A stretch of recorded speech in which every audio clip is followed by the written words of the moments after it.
Explore Hyderabad exclusive temple jewelry exhibition Nakshi Mela at Varahi Silver Jewelry KPHP. నమస్తే, welcome to Suman TV. నేను పద్మిని. ప్రస్తుతంతో పాటు ప్రముఖ ఆధ్యాత్మికవేత్త, దత్త ఉపాసకులు, శ్రీపాద శ్రీవల్లభ దత్తపీఠం వ్యవస్థాపకులు శ్రీమతి లతా దత్త గారు మనతో పాటు ఉన్నారు. మాట్లాడదాం. నమస్తే అక్క. నమస్తే పద్మిని. అక్క, జ్యేష్ఠ శుక్లపక్ష దశమి వచ్చేస్తోంది. రేపు 24వ తారీఖు దశమి. ఈ దశమి మామూలు దశమే కదా అనుకోవడానికి లేదు. దశపాపహార దశమిగా జరుపుకునేటటువంటి ఉత్కృష్టమైనటువంటి రోజు అని చెప్పుకోవచ్చు. మరి ఈ దశపాపహార దశమి ఎట్లా వినియోగించుకోవాలి, ఏమిటి ఆ రోజుకున్నటువంటి ఆ వైశిష్ట్యం, ఒకసారి మీ ద్వారా. దశ పాపహర అని పేర్లోనే ఉంది కదా పద్మిని. దశ పాపాలు అంటే మనం చేసినటువంటి దశ పాపాలు కూడా తొలగిపోయే రోజు. మనకి భగవంతుడు ఎప్పుడు అవకాశం ఇస్తూనే ఉంటాడు.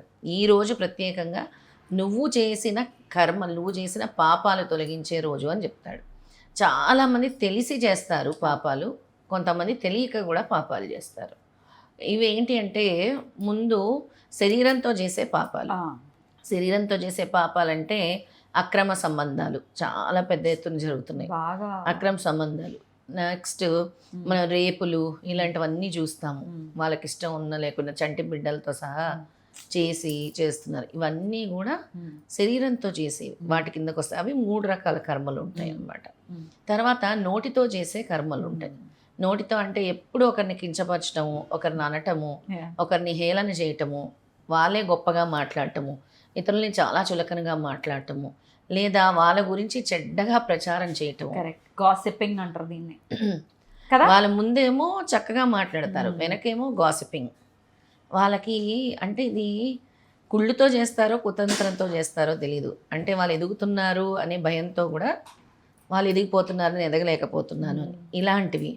నెక్స్ట్ ఒకరి ధనం అపహరించుదామని చూడటం, ఒకరిని మోసం చేయాలని చూడటం, ఒకరిని అన్యాయంగా చంపుదామని చూడటం, ఇవన్నీ కూడా పాపాల కిందకే వస్తాయి. ఒకరిని ఇప్పుడు ఈ కిడ్నాప్లు అలాంటివి చేస్తూ ఉంటారు. చాలామంది కనబడట్లేదు అంటారు పిల్లలు, అది ఇంకా మహాపాపం. దొంగతనము మహాపాపం. ఇవన్నీ దశపాపాల కిందకి వస్తాయి. దొంగతనాలు, అలాగే ఒకరి డబ్బు మీద కన్నేయటము, అలాగే వాళ్ళు తెలిసిన వాళ్ళే ఉంటారు చాలామంది ఇళ్ళల్లో, వాళ్ళే దొంగతనాలు చేస్తూ ఉంటారు. వాళ్ళని నమ్మినట్టే నమ్మించి దొంగతనాలు చేస్తారు. ఇవన్నీ కూడా పాపాల కిందకే వస్తాయి. నెక్స్ట్ పశుపక్షాదుల్ని చూడకపోవటము, వాటిని అన్యాయంగా హింసించటము. మనము నిన్నో చూసాం ఒక వీడియో వైరల్. చంటి బిడ్డను ఒక అతను కాళ్ళు 2 పట్టుకొని ఇలా ఇలా ఇలా ఇలా ఊపుతున్నాడు. అందరు దుమ్మెత్తిపోసి తిట్లు. అసలు చిన్న పిల్లలకి ఎలా ఉంటుంది ఇలా ఊపుతుంటే? ఒక కోడి కాలు పట్టుకొని ఇలా ఇలా ఊపినట్టు అది వైరల్ అయ్యి అలాంటివి ఇవన్నీ కూడా. అంటే పిల్లలకి నోరు ఉండదు కదా. అసలు చైల్డ్ అబ్యూస్ చేసే వాళ్ళని నిజంగా చంపేయాలనిపిస్తుంది. చాలా చంపేయాలి. వాళ్ళకి ఏం తెలుసని వాళ్ళ మీద ప్రతాపం చూపిస్తారు. నీ కామవాంఛలు తీర్చుకోవడానికి చంటి బిడ్డలు, నీవన్నీ తీసుకోవడానికి చంటి బిడ్డలు, ఇలా అసలు భయంకరం. అందుకే మన పిల్లలు ఎక్కడికి వెళ్తున్నారో మనం అనుక్షణం కంటికి రెప్పలా చూసుకోవాలి. అలాంటి రోజుల్లో ఉన్నాం. ఎవరిని నమ్మలేము. ఆటో డ్రైవర్ని, బస్ డ్రైవర్ని, ఎవరిని కూడా. వెళ్తున్నా కూడా మన వాళ్ళ ప్రజెన్స్ అయితే ఉండాలి. ఇలాంటివి ఈ దశ పాపాలు, ఇవన్నీ కూడా పాపాల కింద వస్తాయి. హరించాలంటే ఆ రోజు గంగా నదిలో స్నానం చేయాలి.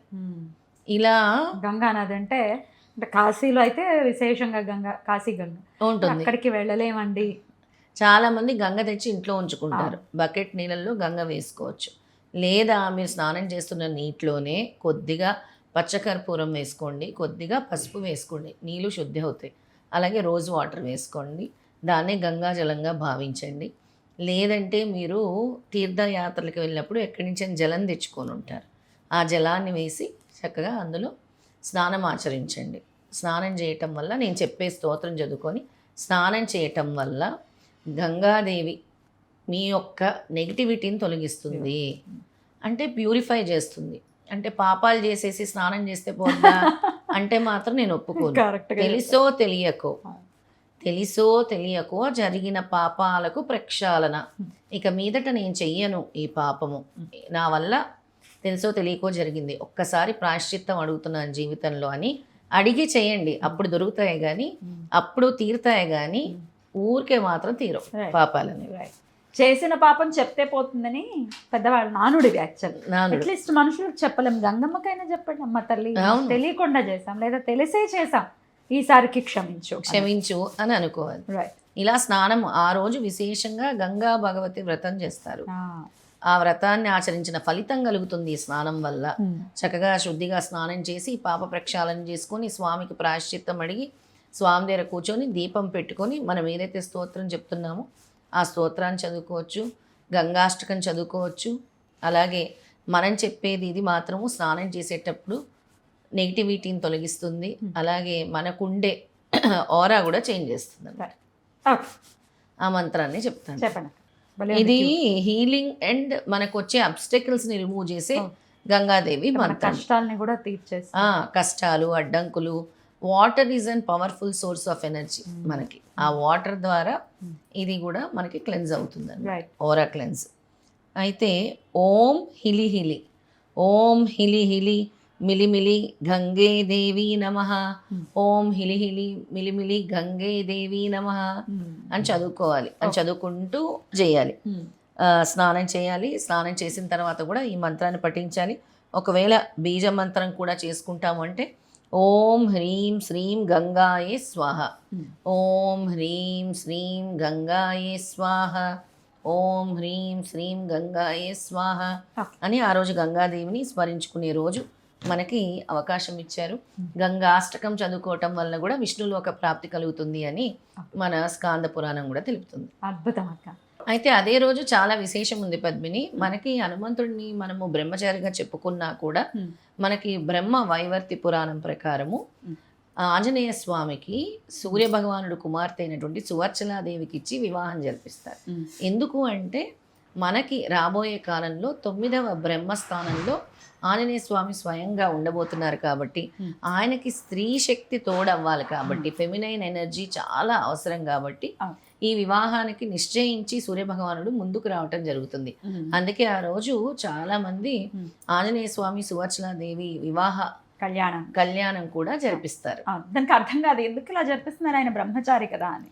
అవును, బ్రహ్మ వైవర్త పురాణం ప్రకారం ఇది ఉన్నటువంటి ఒక విషయం. ఇది ప్రత్యేకంగా కొంతమందికి తెలుస్తుంది, అందులో నీకు కూడా తెలిసే విషయం. గురువు ద్వారా అలా మనం దీని గురించి డిస్కస్ చేసుకొని ఈ విషయాన్ని చెప్తున్నాం ఇప్పుడు.